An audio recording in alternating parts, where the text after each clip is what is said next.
My name is Lindsay Dons, and I will be discussing a moral dilemma that happened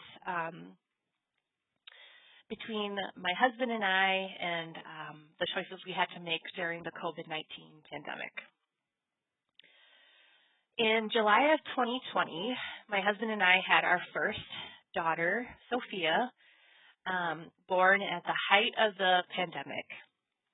Fast forward to November 2020, my husband and I had to make a difficult decision not to attend a family wedding.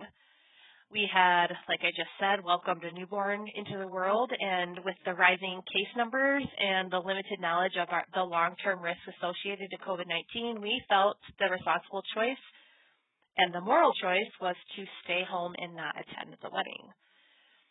It wasn't a decision that was made lightly. This happened to be a close family member's wedding, an event that we had been looking forward to for months. It was being talked about way before the pandemic was even a thing for our world.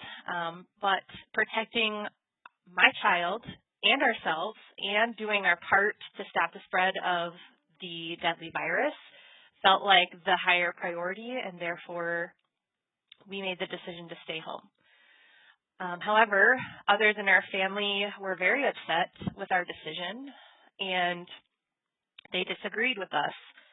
It caused a lot of arguments and a lot of turmoil within the family. My husband's grandfather, a man with COPD, which is a chronic respiratory disease, actually chose to attend the wedding. He was proud, traditional, and deeply committed to his family, and to him, there just wasn't any other option. That it was a moral obligation for him to be there, and he believed in showing up for his family no matter what. And maybe there was something in his mind, maybe coming from his generation, that missing such a big milestone in the family would have felt like a betrayal to his values. Unfortunately, within a couple weeks of the wedding, actually within a week of the wedding, my husband's grandfather contracted COVID-19, and in December of 2020, he passed away. We were absolutely devastated. It was very tragic, and in the months that followed, there was a lot of painful tension that came over the family unit. There was lots of grief, but lots of blaming. Relatives were mad at each other for allowing Grandpa to go to this wedding knowing how high risk he was. Other people supported his decision, saying that he was brave and he chose family over living in fear.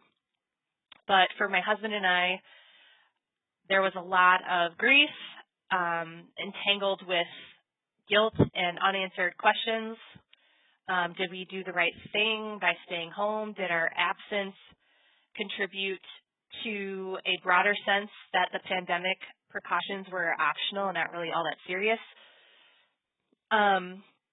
This experience actually reminds me of the central moral conflict in Antigone.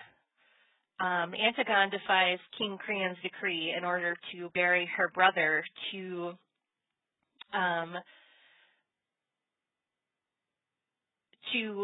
honor her family's legacy, and insisting that it was moral law and that it was what the gods demanded, and that it wasn't human law that was dictating her, but it was higher law.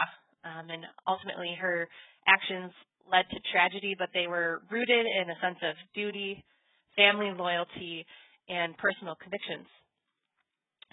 In a way, our family's dilemma mirrored the same tension of personal duty over collective family obligations.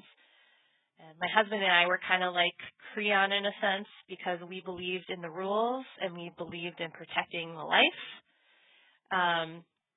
And we used reasoned caution. We took things seriously, and we chose safety over tradition and obligation and family duty. But my grandfather, my husband's grandfather, was kind of like Antigone. He was driven by a sincere, deeply moral code, a sense of obligation to family, his values, his duty to his family to show up for that milestone, even in the face of risking his own life.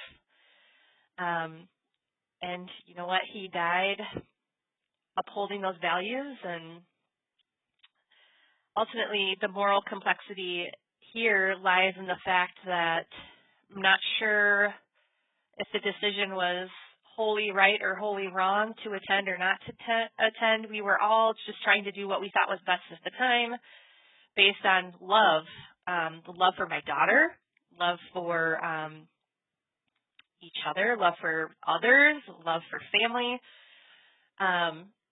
But unfortunately, kind of like in Antigone, love alone did not prevent the ultimate tragedy.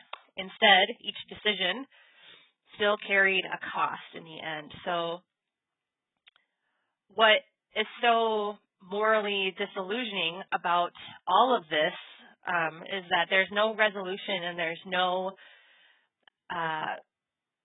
conclusion, so to speak. We can't go back and undo our choice. We can't undo my grandfather's decision to attend. We can't ever know if things would have been different had he not gone, how long he would be around, if he would still be alive today, if he would be around. So this inability to reconcile the intentions of our actions with the outcome, I feel like, is where the true dilemma and the moral weight kind of lies. So in the end, Antigone teaches us that sometimes tragedy can arise not from negligence, but from this internal clash of moral, deeply held tradition and values. And in that way, the story of our family and what happened and the tragedy that happened with that wedding in November of 2020 is not so different from the story that was told through Antigone. Thank you.